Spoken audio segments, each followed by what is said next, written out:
Hey guys, welcome back to the tennis vlog for more preview and predictions. It is French Open semi-finals time, and let's hope that it goes better than the quarters.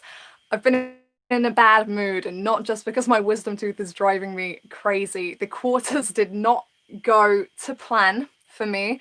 It wasn't terrible by any means, and I was quite close on a few of the predictions, but I feel like the analysis was there, but on a few matches I missed out on noting the importance of some key factors that actually had a real impact on the eventual outcome of the match. So I will address some of them as we go through the preview and predictions, but let's kick off with the women's semis that will be happening today. So I'll do the women's semis preview and prediction back to back, and then we'll head on to the men's semis, which will be played tomorrow, which if you're watching on time will be Friday.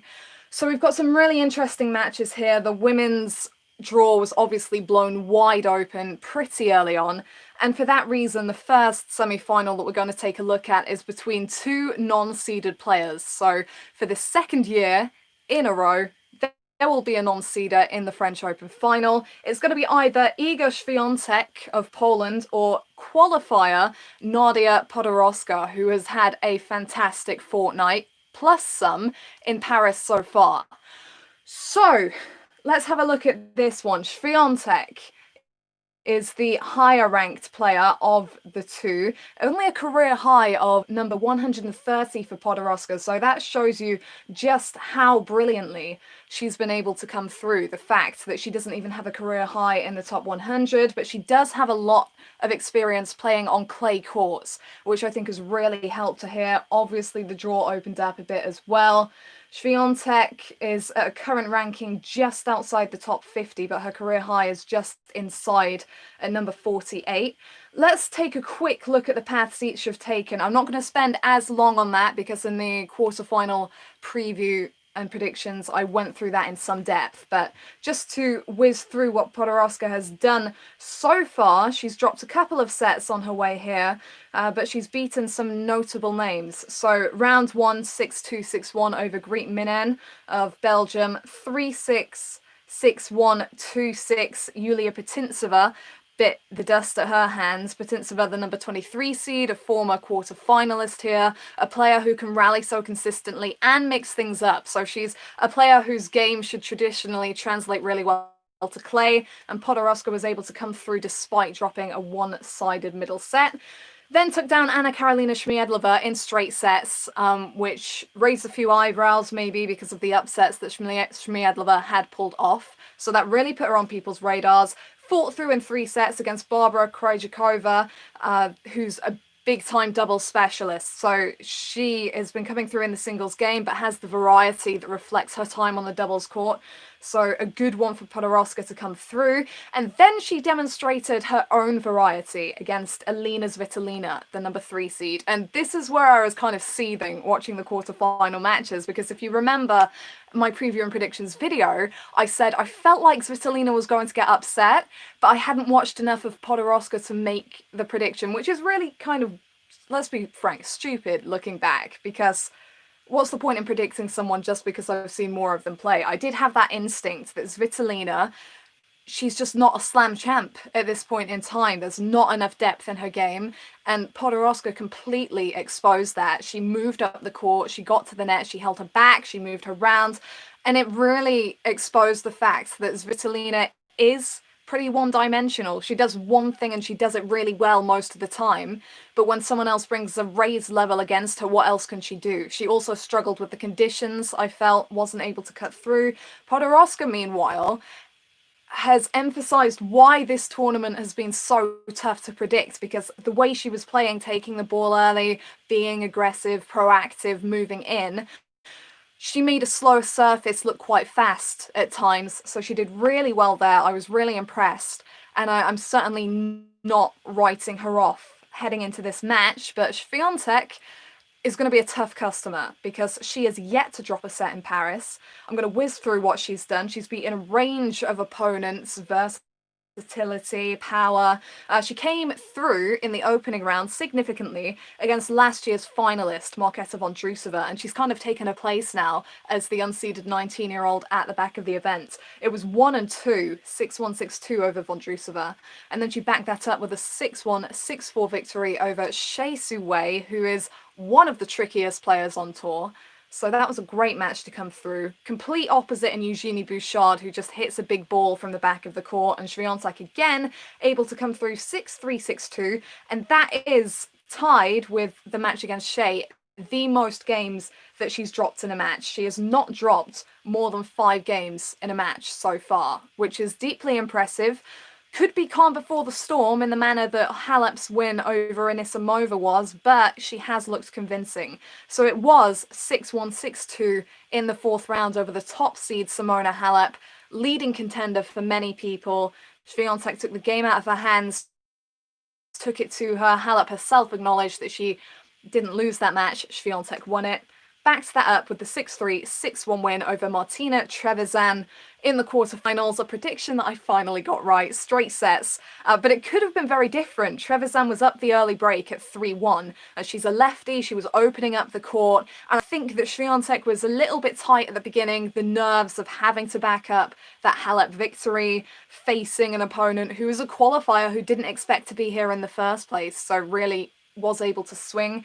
But once Swiatek got going, there was no real pulling her back. The backhand was working brilliantly, cross-court, off backhand. The thing with Swiatek is she can be very unpredictable. Sometimes it's hard to read where her shots are going, and she has the versatility to mix it up as well. So that was an impressive win for me, because I felt like when she was down early, that was the moment where her mentality could go to pieces. And I had thought that mentality wouldn't be so much of an issue for her because she's been working with this psychiatrist, because she's focused on her mental game, so she should be able to handle these backhand matches. But there was a moment there where she could have gone, and she didn't. So full credit to Iga Swiatek. I have to say, regarding these two, who've never faced off before, so I don't have a head-to-head to look at, it's their first meeting. Two players that are really experienced on clay. Podoroska's played more on it this year because I feel she's played a lot of ITF events, which has helped her. She's got the match play under her belt, and whether, I've said it before, whether match wins come at ITF level or WTA level, if you get a significant number of them, it makes a real difference, and I think we're seeing that with Podoroska's confidence. I'm in a little bit of a sticky situation here because honestly, of the two players, I was more impressed by Podoroska's performance in the quarterfinals. She was more convincing for me. The question then is, did Svitolina allow her to be? Because Svitolina very much the counterpuncher. She couldn't drill through Podoroska on that day, and there was more opportunity because Svitolina wasn't at her best level. There was more opportunity for Podoroska to capitalize and move in. The thing with Swiatek is if she's in form, she's driving her shots deep, she's more difficult to anticipate what she's going to do next, and also has that next layer that Svitolina, to an extent, honestly, still kind of lacks, and that was exposed in the quarterfinal match. You know, Swiatek can use the drop shot, she can move up the court, she can be versatile. And therefore, I think Podoroska will find it more difficult to execute the game plan that she was able to bring to Svitolina.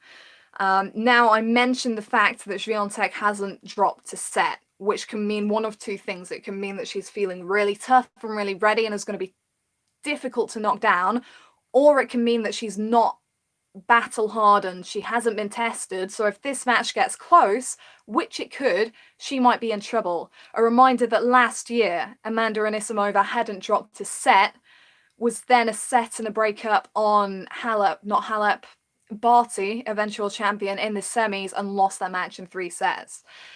And that gives me a little bit of an inkling about how this might go, because I feel, you know, I've said before, history repeats itself, right? History does repeat itself. We've seen that with the way Andreescu won Indian Wells and the US Open the year after Naomi Osaka did, in very similar fashion.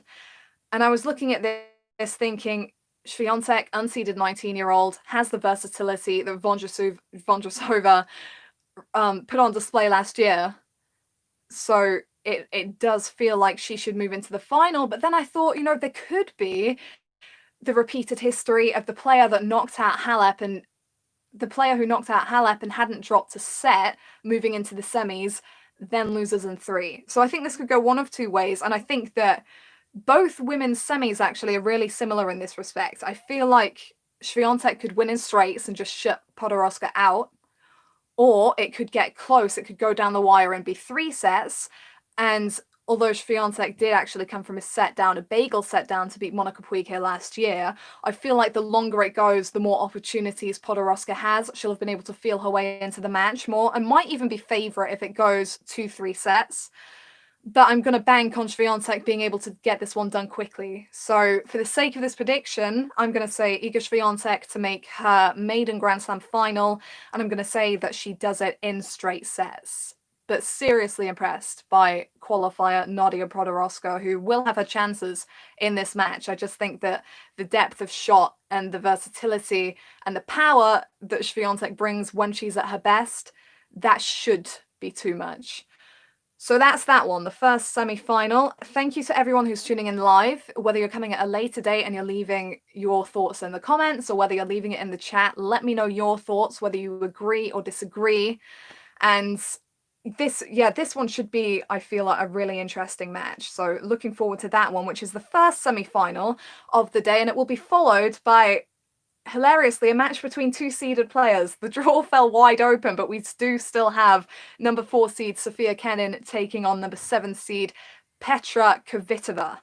Now, it's really crazy, isn't it, how one side of the draw is completely wide open, and then this one is actually very close.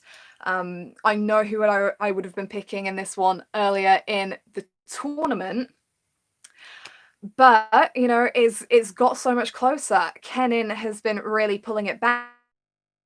And quickly, before I go into this prediction, I should address something that happened near the beginning of the fortnight. In one of the live Q&As, someone asked me what are Kenin's chances of winning the tournament. And anyone that's followed me for a long time will know that I'm the kind of person that does not want to write anyone off, because I fully think that everyone who's in the draw, you know, if they can win points, they can win games. If they can win games, they can win matches.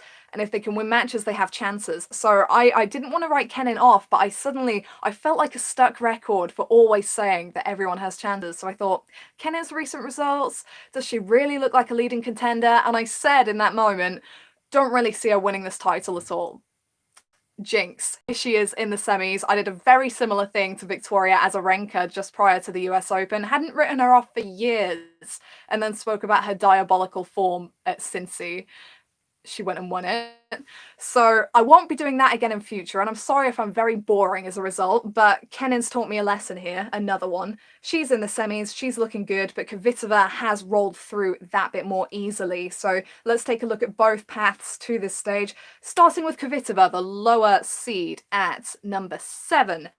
So she kicks off with her match against Ocean Dodin under the roof. Ocean Dodin, if we're having the French accent. 6-3. 7-5 for Kvitova. Now, that was a match, and someone reminded me of this, actually. I'd completely forgotten that I tweeted this, but after the match, I said, you know, Kvitova, with her status here as a, you know, a Grand Slam champion, but under the radar coming into this because people play her down on clay. She's in a good half of the draw. She should not be overlooked, and it's been a solid start.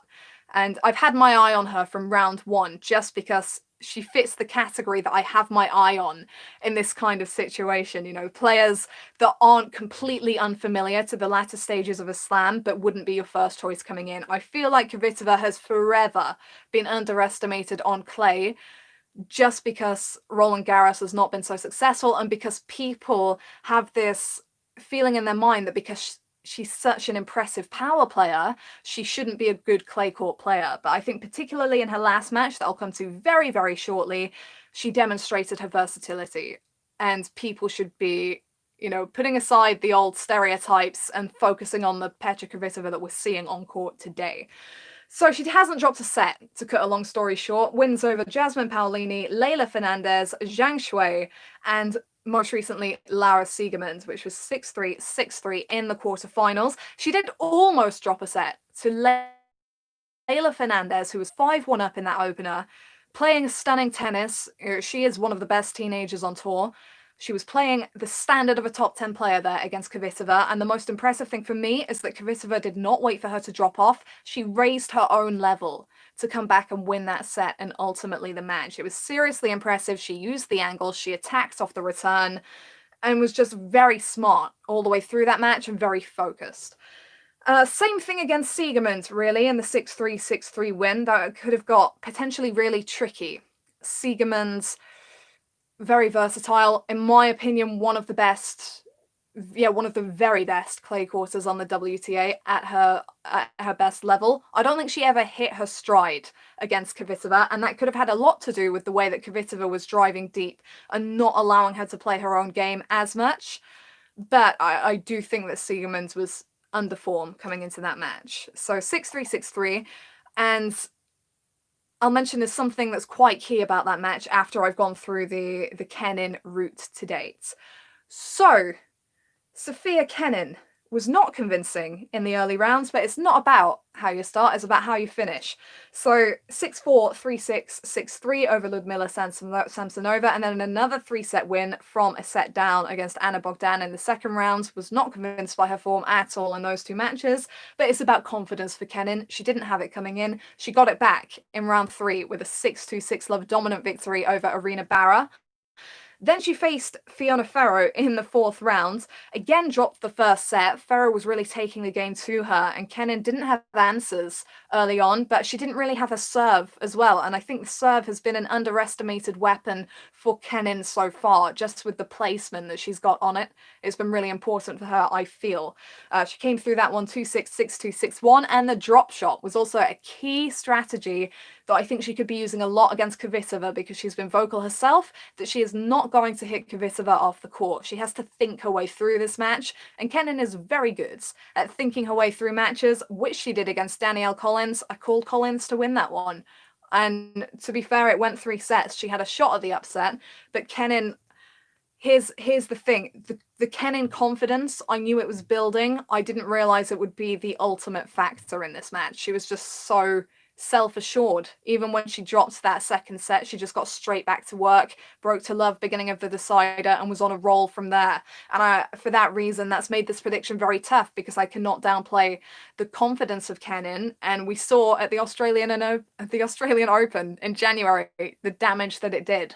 Could do so again here. So 6-4, 4-6, 6-love over Collins. Found that interesting because Collins obviously a massive hitter. And Kenin so consistent at the baseline, able to get so many balls back. So a lot of the time, Collins, who did adjust in order to edge that second set, was not able to finish points the way she wanted to. And eventually, I think she just felt the physicality and the mentality of that. It completely got under her skin, and Kenin was able to roll away with the win. Great patience, great strategy from Kenin, and is looking so well balanced at the back of the court. But there is an interesting point on the Kvitova match that I will raise in a moment. So the head-to-head between these two, Kvitova has the lead. A reminder that Collins led Kenin 3-1 in their head-to-head. And I said that could be cautioning, because for a player as good as Kenin, it's not likely that she's going to lose 4 or 5 matches in a row to the same player. She had to break through at some point. I think this is still early on enough in the head-to-head that it's not necessary for her to break through right away for Kvitova not to completely have her number. But it is 2-love to Kvitova, and they've had 2 meetings on 2 different surfaces. The first one was on hard courts at Miami 2018. That was a 3-set win for Kvitova, 3-6, 6-2, 6-4. Their most recent meeting on clay last year in Madrid, so the conditions are a little bit different to the French Open, but still a clay court and still a straight sets win for Kvitova, 6-1, 6-2, 6-4. Now, we've got to bear in mind, Kenin was not a Grand Slam champion at that point, but she was coming through. It was that year that she beat Serena Williams at the French Open, which is something to take into consideration here, because Serena is, like Kvitova, a lethal hitter who can strategize as well, is able to mix things up if she needs to, which I don't think she's given credit for. And Kenin was able to win that match. I feel like, was it straight sets? I'm going to check that one quickly. I can't actually remember if she beat Serena in 2 or 3, although it feels like it was straight sets. Okay, interesting. So the interesting point of note from Kvitova's match with Siegemund is she was pretty much dominating the longer rallies. You will look at Kvitova and you will think that because of her lethal lefty forehand, because of her aggressive, proactive nature, she might be in trouble when the rallies are extended. But I think that her consistency at the baseline and her ability to read the point and work it into her favor is completely underestimated. She was dominating points won over the length of 4 or 5 shots in that match. Siegemund was staying in it by getting cheap points on serve. So Kenin has to serve well. And she has been serving well so far, but she's been favouring the T serve and the wide serve. And I'm not sure that will be as effective against Kvitova. Siegemund was getting cheap points by going into the body, and Kvitova was having to return off the hip. She was jammed up. It took the angles away from her. Kvitova likes an angle.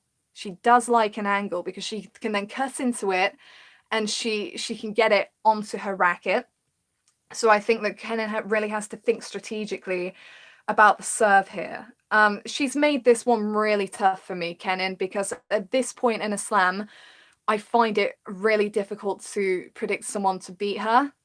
But I've got to go. I think I've got to stick with the player that I've had from the beginning of the tournament, which I didn't do at the US Open. If you remember, I was with Osaka all the way through, and then Azarenka had been so good, I didn't want to back against her twice and be wrong, so I picked her to win the final. I can't do that with Kenin, just because I don't want to underestimate her, even though her confidence is there, her movement is there. I think Kvitova has the full package to come through her. Now, nerves will be very important here. Both players have mentioned nerves. Kvitova mentioned feeling them in her last match, and it will give her confidence that she was able to handle that match the way she did, being nervous. Kenin's mentioned the importance of having her own nerves under control in this particular clash. One final thing to mention before I made the prediction, I looked back at the Australian Open runs of these two from recent past. So Kenin, her title run and how convincing she looked on the way to the final, and Kvitova, her run to the final last year, her maiden Australian Open final, as this would be her maiden French Open final. Not too many similarities. Kenin looked more convincing on the way to her Australian Open final. She'd only dropped the one set. She'd won her other matches pretty convincingly, and it's a sharp contrast here. Kvitova reached that maiden Australian Open final not having dropped a set, and she hasn't dropped a set here. So this is how I think this one could go, okay? I think that if Kvitova's going to win this, I think in a very similar way to Swiatek versus Podoroska, and it's crazy to me that two players could make the final not having dropped a set, but these are my feelings. I think Kvitova has to shut Kenin out early on. I think she has to get the match on her racket. As much as Kvitova is renowned for coming through 3-set matches, I think, she hasn't been tested yet this tournament, and it's better for her to get this done in straights. I think if it goes 3, I would actually probably favour Kenin, because she'll have got her teeth into the match, she'll have got a rhythm on the return, and she'll be backing herself. But I think I've got to go with the player that I've backed all the way through the event. So I'm going to say Kvitova here, and I did think I was going to go Kenin first of all, but I think I've got to stick with Kvitova and the faith that I've had in her, because a lot of the numbers actually favour her in this one, and a lot of what I've seen with my own eyes has shown that she has the ability to get this done if she keeps the nerves under control. She was pretty much flawless during that Australian Open run. It took a very, very good Naomi Osaka to stop her. So she has to bring it past Kvitova, and I'm going to give her a chance. I'm going to say Petra Kvitova to win in straights, and if it goes long, Kenin has real chances here. So 2 semi-finals in the books. That's the women's semis done. We'll see how successfully that goes, just hopefully a little bit better than quarters.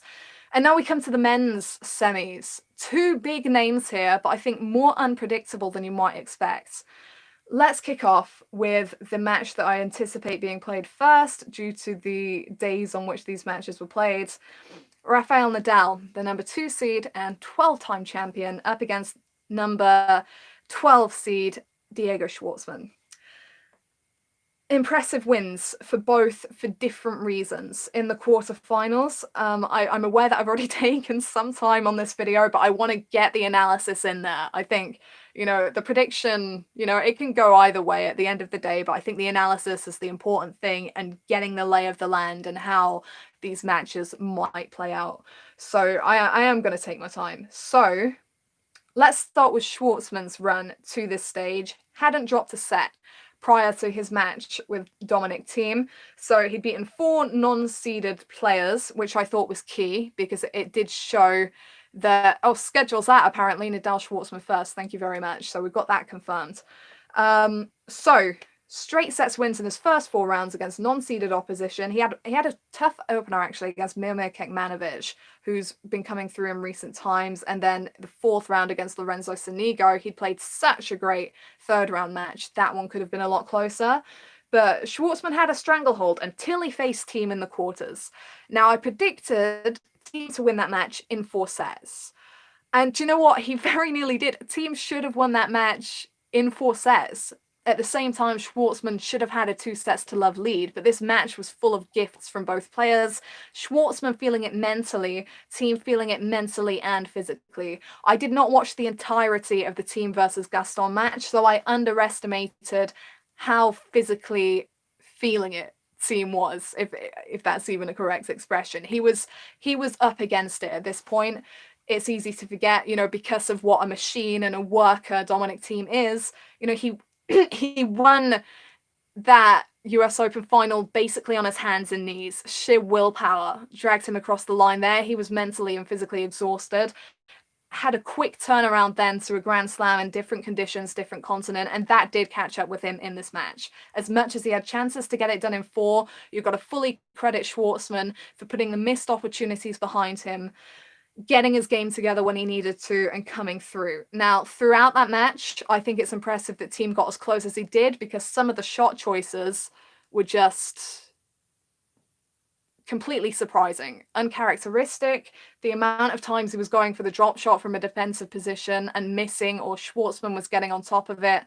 Schwartzman did a very good job again of what he's been doing recently and what he did in Rome, moving into the court, imposing himself, using the flatter backhands. There was a point in the 2nd set where every time Thiem tried to pass him up the line, he volleyed away a winner, and it became so rhythmic and just so consistent that you didn't see him ever breaking down. But he did. Moments got to him in this clash. So as impressive as Schwartzman has looked recently, I think it's very important to remember that there were chinks in the armor throughout that match, that a player like Nadal, you would expect him to take advantage of that, even though this is the player that Nadal lost to in Rome, which makes this interesting because obviously heavy conditions, wet conditions were in Rome. Nadal struggled. They're in Paris. Nadal has been expected to struggle, and for that reason, I'd be expecting a few people to predict a Schwartzman upset here because it's possible. For me, I think Nadal's quarterfinal win against Jannik Sinner was very significant, and I'll come to that now. So Nadal hadn't dropped a set in his first 4 rounds as well. It's weird, isn't it, how I can't speak English at the moment? I think my words are falling over each other. I'm just so desperate to get it out. Right, so Gerasimov, McDonald, Chevalier, Korda, none of them really made an impact. The most games that Nadal dropped in a match was 10, and that was his first round. From there, he didn't drop more. He didn't drop more than 5 games in a match. So as much as these conditions are different for Nadal and don't favour him, he has got his head down and he has worked and he has found ways through, and I do not think that he's been given enough credit for that. All the talk has been Nadal, the conditions, and I've been a culprit myself, because it's been statistically proven that he's had height taken off his forehand, that certain things that would usually knock his opponents back aren't as effective. But he's been finding ways through, and he did as much in the quarterfinal against Jannik Sinner, one of the most talented rising stars, who did try to take the game to Nadal, and Nadal ultimately came through 7-6, 6-4, 6-1.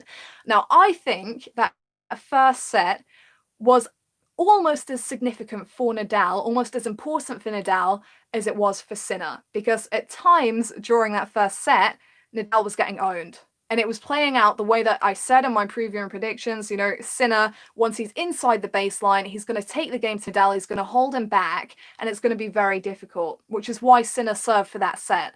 Because Nadal was playing a foot behind the baseline, which left me a little bit surprised, because surely I thought he would have seen footage of that match of Sinner against Zverev, with Zverev hanging back and Sinner just bullying him and hitting through him and pushing him back.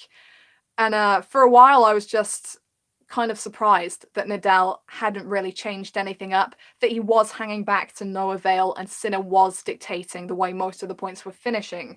I think that when Sinner was serving for it, he did blink in the headlights a little bit. I think he would have had chances in the tiebreak, but the mentality of the situation did get to him.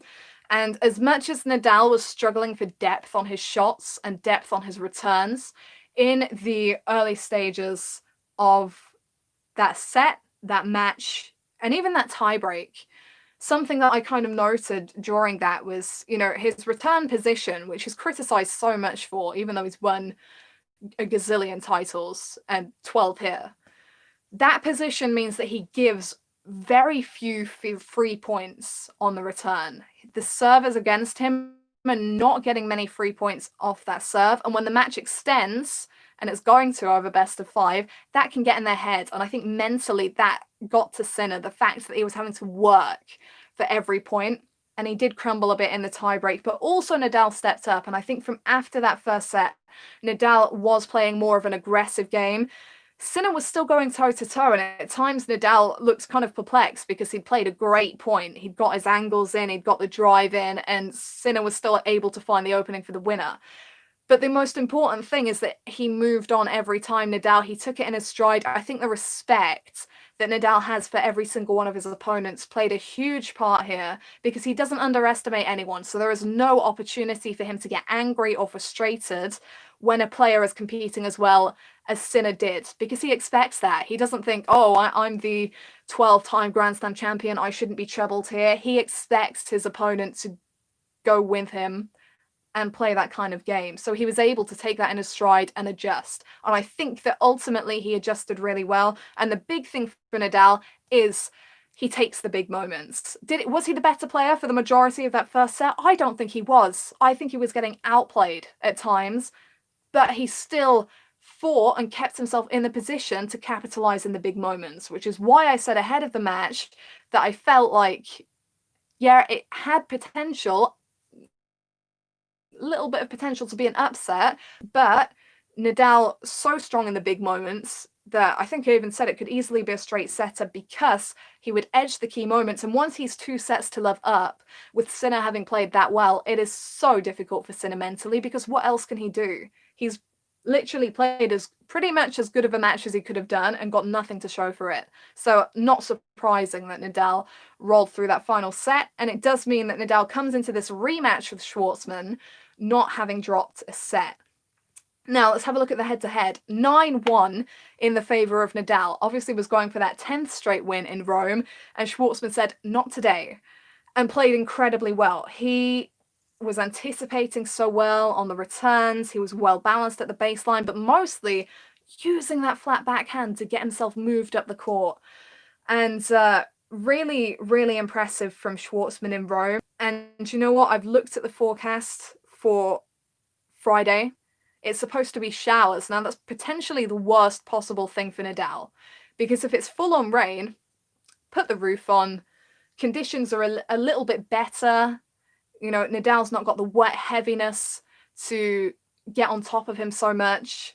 If you've got showers, the French Open have been, and it might be different if Nadal's on court, but they've been very reluctant to close that roof, which is hilarious given how long it's taken to get a roof in the first place. But we've seen players competing in the rain, and because it's an outdoor event, to an extent, I get it. You know, it's an outdoor event, you want to keep it that way as much as possible. So they've kept the roof off, but that is going to be a nightmare for Nadal if it's showering on and off, if it's wet and heavy, and they keep the roof off.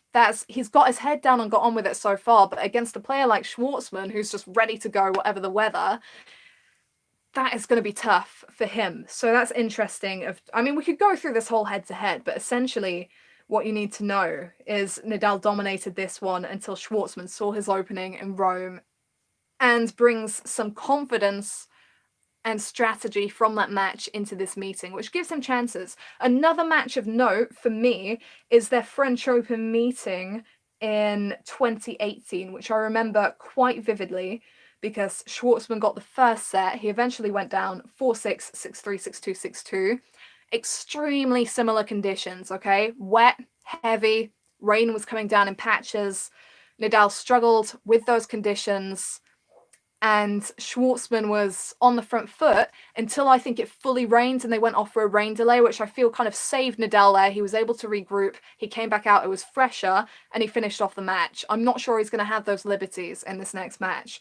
The longest match they've contested, though the longest two matches they've contested would be that one and their match at the Australian Open in 2018. So they have had close contests, and Schwartzman not afraid of going up against him at the slams. He has lost to him in straight sets twice at the US Open. The biggest question I've got to ask here is, can Schwartzman beat Nadal on clay 2 tournaments in a row? I think it's very dangerous for you if you beat a top player just before a Grand Slam, because the likes of Nadal, Djokovic, Federer fare better over best of 5 anyway, because they have that mental and physical edge. I don't think it's going to hurt Schwartzman that the last match with Team went so long. He's a very fit little guy. He's had 2 full days to recover, or will have had by the time this match comes. So I think, he's fine in that regard. But going up against Nadal over best of 5 sets is a whole new level of mental and physical testing. I feel like Team at his best would have given him a similar contest to that, but also Team not at its best nearly beat Schwartzman anyway. I'm very much looking at the opportunities missed by Schwartzman and wondering what his mentality is going to be like coming into this if Nadal is edging the key moments. That's something that Nadal wasn't able to do in Rome because he was missing the weapon of his serve. He could not find his serve to save his life in that match. That did help Schwartzman anticipate and recover behind the return. His smart return was one of the keys to winning that match, I felt, because that got him in a great position early in the rally already. But Nadal's serve has been much better in Paris. He's not getting as many cheap points off of it, but he's still able to move in behind it. He's still able to utilize it, and I think he'll be able to use it more against Schwartzman, who, by the way, he did break back a number of times in the second set, but just wasn't able to consolidate those breakbacks of their match in Rome, this is. I just think that Nadal has some of his armory back for this match that he didn't have in Rome. Does Schwartzman have chances? Yeah, and I think he'll back himself. And I think that this is, in his form, this is a great opportunity for him. But do I back against Nadal at the French Open? No, I don't. I think that he's been convincing so far. I think that he's done really well to work his way through matches. That best of 5 sets is in his favor. I've got to go with Nadal.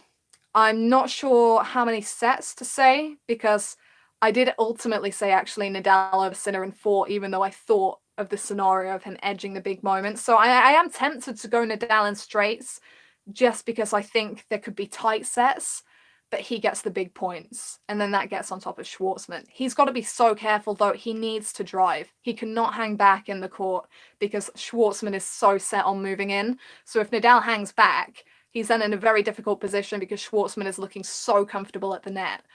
So he's got to be really careful and probably more proactive early than he was against Sinner. But he does have the tools to get this done. So I'm going to say Rafael Nadal to win. It's 3 or 4 sets for me. I think, do you know what? I'll take a chance that he does edge the big moments and say that. Do we give Schwartzman a chance? The thing is, Schwartzman could take the first set. Do you know what? Show some respect here. Let's say Nadal in 4, just because Schwartzman in these conditions, could edge the first set or a set. It's got to be one of the first 2. If he goes 2 sets to love down, I think it's over. But if you can get one of those first 2, it's tough because Nadal's so big in the big moments. Straights or 4 for Nadal. Either way, you've got a Nadal prediction from me. And that means we move on to the match between Novak Djokovic and Stefanos Tsitsipas, which I would have found a lot easier to predict a few days ago. And I'll tell you why shortly. So, 2 higher ranked seeds here. No, Djokovic, the top seed, obviously, and Tsitsipas, the number 5 seed. And if you remember my terrible quarterfinal preview and prediction video, I was on the brink of calling Tsitsipas to come through, and then I realized that I hadn't predicted an upset in the men's circle, and I knew there had to be one. Obviously, the upset was Schwartzman over Thiem, but at that point in time, I thought, well, better take Rublev here because we need an upset, and Tsitsipas just proved that Rublev was unable to win as many quick points as he needed to come through. I predicted it to be a long encounter because they've had some tough matches, including in the Hamburg final recently, but it was straight sets for Tsitsipas, and it means that he comes into the semi-finals with Djokovic having only dropped 2 sets, which were in his first round match, and helped him get adjusted to these conditions. So to rattle through, he was 2 sets to love down against Jaume Munar before coming through in 5, helped him get adjusted, get at ease with the conditions in Paris again, a place where he did compete really well last year, only went down to a very, very good Stan Wawrinka. He then beat Pablo Cuevas, Alias Bedene, and Grigor Dimitrov in straight sets, edged some key moments in that match against Dimitrov, and Dimitrov's inability in those key moments made me wonder if it was a deceptively good-looking win for Tsitsipas, but he proved not against Andrei Rublev, the number 13 seed. Credit to both these guys for making the quarters after the quick turnarounds. I think they proved a lot. But Tsitsipas just far too good from the baseline, I felt, and his proactivity, his ability to use certain shots at certain moments, he just had the edge all the way through. Well, I say all the way through, from I think 5-2 down in the first set, where Rublev had his chances to serve it out, got a little bit shaky when he was serving for it. Tsitsipas went on a roll and didn't really relinquish the momentum. 7-5, 6-2, 6-3. Really well balanced. You know, he's been moving incredibly well. I think he's had a pretty decent mix in the baseline rallies of being consistent, but at the same time not just being neutral. He has more often than not been the guy to change up the direction, I felt, in that match against Rublev. But he would hang in it long enough for Rublev to then feel that he had to go for something because he wasn't going to win the point otherwise. And I think frustrated Rublev there because he didn't know how to finish off. You know, he's all about winning those points quickly, getting up to the net, Rublev, and wasn't able to do that so much against Tsitsipas. Tsitsipas himself, very, very clean when he got up to the net. 16 out of 17 points won at the net for him. And I think that could be a key tactic against Djokovic because very, very, very few players are going to beat this guy from the baseline. So Novak Djokovic, who gave me a bit of a surprise in the quarterfinals, not because the match was close, but because of his level during it. So no trouble for Djokovic in his first 4 rounds, not much to say about them really. Mikhail Ymer, Ricardas Berankis, Daniel Golan, and Karen Khachanov all beaten in straight sets. Even the match against Khachanov, it was close in places, but Khachanov didn't have the strategy, didn't have the forward movement to really cause Djokovic problems when it mattered. And honestly, Djokovic just looked at a really high level during those opening 4 matches. The toughening up that extra ball with interest, making his opponents think, making them feel uncomfortable and unshorters. Hung tough, made him rally. And I heard that Corona Busta wasn't even feeling his best. Similar to Thiem, has had a stomach issue, so I'm not sure if it's something that's going round. But, you know, he did play a very strong, very tough match, the number 17 seed. Djokovic came through 4-6, 6-2, 6-3, 6-4, but it was close right the way down the wire in that 4th set. And I think you've got to give some credit to Corona Busta and his toughness and the way that he hung with most unusual of places. And I don't think you can doubt that he physically wasn't fully there. Corona Busta did mention, you know, medical timeouts or visits from the trainer that came into play when Djokovic was not in great positions in the match, which is something that used to happen on a regular basis for Djokovic years back. He was kind of known for it, not so much in recent times. I think, you know, Djokovic came out with his neck strapped, and an issue was, I think it was his left upper arm, and affecting him on the serve, because there were so many second serves through Djokovic, which really gave Carreño Busta the openings. He was not able to do proper damage with his serve all the way through that match. I think his sheer will to win gave him some extra oomph for the back end to get himself through. I also felt that Carreño Busta at times, he did up his proactivity and his ability to go for it at the back end of the match. I almost felt it was a bit little too late, because as well as Carreño Busta hung with Djokovic in the rallies, and to great effect at times, I did feel that he had to go for it a little bit more. You know, usually it was Djokovic being the aggressor, changing the direction in the rally and going for the first winner. It wasn't Carreño Busta as often, and I think that Tsitsipas needs to take note of that and realise that, as well as he looks at the baseline, unless Djokovic is not at full form, which is a possibility now, Tsitsipas is not going to win that match from that position in the court. So he really needs to address that ahead of this match. So Djokovic did come through, a very much less convincing Djokovic than in the previous rounds, but some of those angles were out of this world that he was able to produce, you know, on the stretch, in the forecourt with the angled dropper, those kind of things that means his opponent has no chance. They're just left stranded. And the way he's able to have the composure, even when the match is not going his way and he's not at his best, to execute that kind of shot in such a huge moment, that just testifies to the player and the competitor that Djokovic is. Now, the head-to-head on this one makes it all the more interesting, because it's actually really close. It's the fire alarm going off, but it's definitely dinner and not a fire. Smoke detector even. 3-2 for Djokovic. But Tsitsipas won their first ever meeting in Canada, 2018, hard courts, and that was a 3-setter. So Djokovic edged the middle set and Tsitsipas was able to still hang on and win.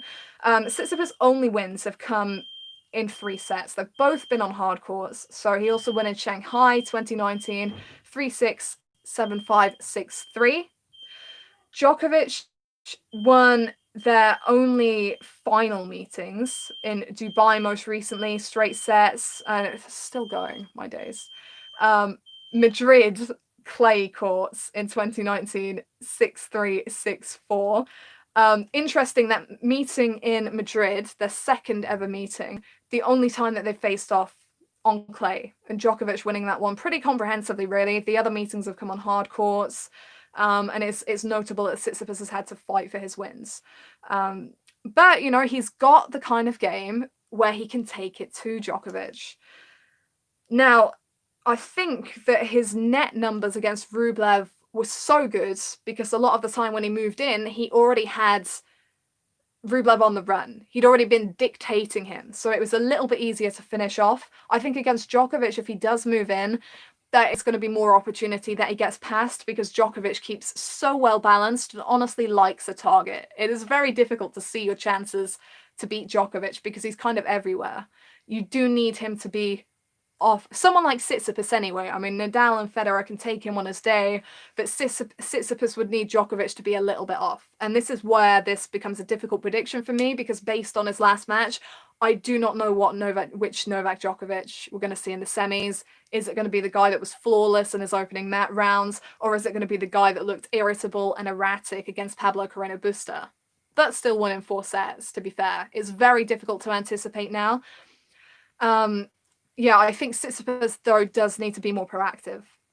It's interesting because in last year's semi-final, Djokovic lost a tough 5-setter against a guy who is steady at the baseline and has a one-handed backhand and the ability to attack. So I wouldn't necessarily put Tsitsipas and team in the same boat stylistically, but there are similarities that make this interesting as well. Team obviously has beaten Djokovic here 2 of the last 3 years, and Tsitsipas has the ability. He doesn't have the intensity of Team, I don't think, and I don't think he quite has the reliability, but there are similarities that he can bring to this match.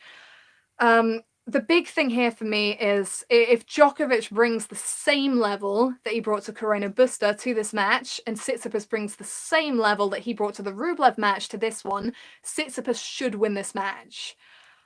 But it's going to be a different match strategically for Tsitsipas against Djokovic than it was against Rublev, because he knew against Rublev he had to extend the rallies, and against Djokovic, unless Djokovic isn't fully fit, it's going to be key not to let those rallies go on forever, because then the odds are that Djokovic has got him in an advantageous position where he can kind of pull him around a bit. Djokovic gets his opponents on a string and has them back and forth and that kind of thing.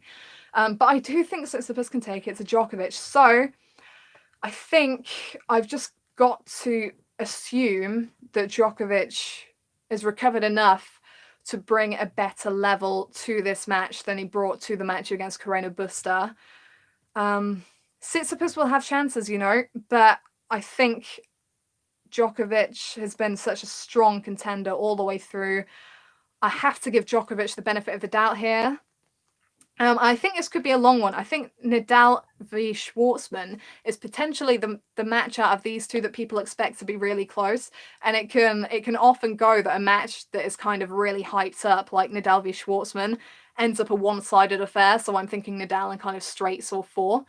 Whereas with Djokovic against Tsitsipas, I feel this could go down the wire. So I think I will give Djokovic the benefit of the doubt here and say Novak Djokovic to win in 5 sets. So going right the way. Because I think Tsitsipas, if he keeps his head and his level, he has the ability to make this close. And I guess I leave it there. Nothing more to say. Hopefully this goes a little bit better than last time. It's been a nightmare to predict the French Open. Makes the US Open look easy in comparison, but that's what it is. It's different times, different conditions, different players coming through.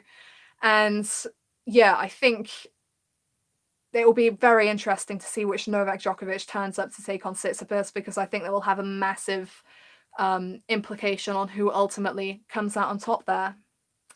So we'll see. Thank you very much for tuning in. Anyone that's coming at a later date, this will be up at some point.